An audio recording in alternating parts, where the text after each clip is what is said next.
Hello, welcome to Midwife Dave.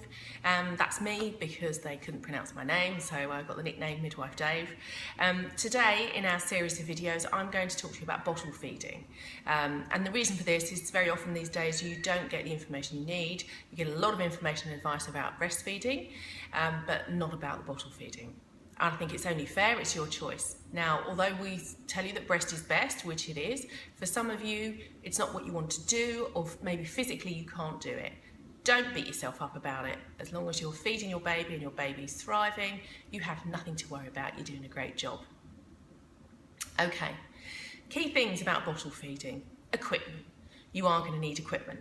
You're going to need a steriliser. There are several on the market. You can have sterilisers that work by using steam. You can have sterilising equipment that goes in the microwave, and you can have your basic steriliser that is just a container with cold water and sterilising tablets. Choose whichever suits you, okay, and make sure you read the instructions carefully and set it up properly. The other thing to remember is when putting things in the steriliser, it is to sterilise the parts that are going to contain the milk that's going to go into the baby's mouth, or the parts that are going to go into the baby's mouth. So, inside of the bottle, the teats, and the inside of the lid that covers the teats. That's key areas that need to be sterilised. The other thing when doing sterilising your equipment is don't just put your hands in and reach out and touch all the bits that are going in the baby's mouth. Try and use, sometimes they come with tongs, okay? Make sure your hands are washed and they're nice and clean. And just avoid touching the parts that are going to come into contact with baby's mouth. All right. Dummies don't come pre-sterilised, bottles generally, and teats generally don't come pre-sterilised. The exception to that rule is the pre-made up bottles of milk that you can get that come with a teat. Those you can just unscrew the lid and pop the teat on. Okay, so that's sterilising your equipment. That also applies to dummies and nipple shields. Okay. All right, now, what sort of milk are you going to use? You're going to use whichever one you like the look of, because basically they're pretty much the same. What are you not going to use? You're not going to use follow-on milk because someone's told you it'll make your baby fuller and make them sleep for longer.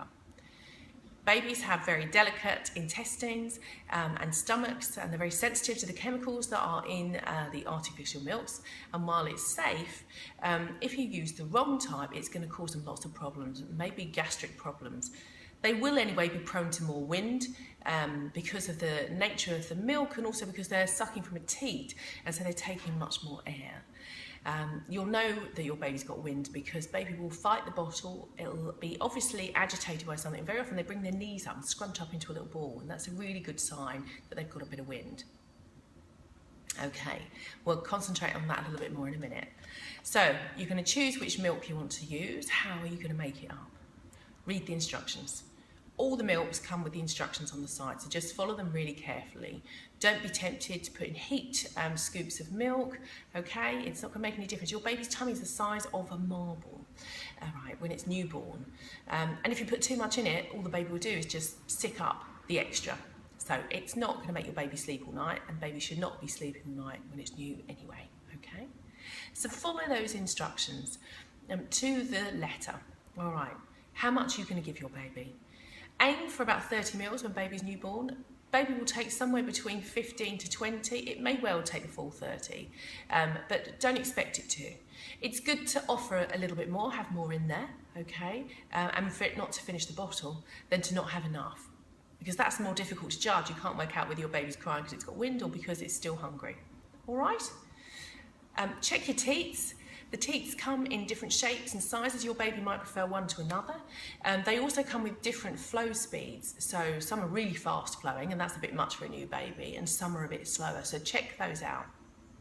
You may find that although your friends have got certain bottles that you like the look of, your baby actually doesn't like it very much, doesn't like the teat. So you may have to do a little bit of juggling and shopping around, even though you think you're completely prepared for baby's arrival and have got it all sorted out. If you're going to artificially feed, please take your milk into hospital. They are stopping providing milk, and that's because most hospitals now are aiming for the baby-friendly initiative, which is breastfed and breastfeeding driven, okay? They have a very limited supply, and most likely will send you out to get your own milk. All right, so make sure if you're going to artificially feed, take your own milk, your own bottles, everything into the hospital. They'll have a steriliser that you can use, but take your own equipment. All right? Okay, so how do you hold baby when you're feeding it? All right, try and hold baby as much as you would if you were going to breastfeed. So snuggle baby up nice and close, tilt the bottle up, make sure the milk is covering the inside of the teat, so there's no empty space there, baby's not sucking on air. All right, lift it quite high up. Initially, to get it in the baby's mouth, just rub the teat on the baby's lip a little bit, just a little bit of a push into the mouth so it pops in. You'll feel baby try and move it around with their tongue, and it might try and sort of feel as if it's trying to spit it out. What it's trying to do is get it in a comfy position. So just be patient and very gentle, okay? But keep bottle in there, and suddenly you'll feel that suction when baby's got it in the right position. You won't be able to sort of move the bottle away. They will take it. And you'll see them sucking and you'll hear the swallowing, okay? Now some babies are very good, and you think, oh, it's feeding really, really well. You think it's swallowing, you take the bottle out and nothing's been taken, because it's just literally just sucking the teat but not actually sucking the milk out. So be patient. With artificially fed babies, I would say sort of about halfway through your feed. So let's say baby's taking about 10-15 mils, take the bottle out, and you're going to need to wind baby. There are several ways of doing this. You can very gently sit baby on your lap, so your hand is under its chin, it's resting like this, okay, and just rub its back. Very, very, very gently. You can lean baby backwards and forwards whilst it's sat on your knee. Or if you're a bit worried about that because they're a bit wobbly, you can put baby over your shoulder, put a muslin or something on there, because very often you'll get pupil down your shoulder. You'll get used to it, but hey. Support baby's bottom and just very gently rub baby's back, okay? And you'll feel the wing cut. You don't have to slap their backs away like they used to do in the olden days. They tell you to whack their backs. You don't need to do that. So just give them a little rub, and that should be enough to bring the wind up. Sometimes just the movement of sitting them up is enough. And then offer them some more. And then at the end of the feed, do the same. Okay? So that is artificially feeding. Make sure your equipment is sterilised. Make sure you follow the instructions for making up the milk. Okay? Make sure it's at the correct temperature. Now this you're going to do by just splashing a bit onto the inside of your arm. That's a lovely sensitive area. And if it's too hot, it'll make you jump. Okay? So you want it so you can splash it on and you don't really feel it. All right. Baby will soon tell you, don't give baby a bottle that's made up directly from the kettle, okay? And don't, give baby a bottle that's freezing cold, because it probably won't like it and it'll give it tummy ache. So follow the instructions.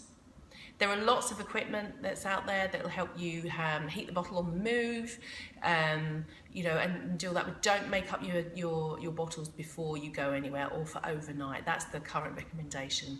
Make them up as and when you need them. Okay, and that is bottle feeding.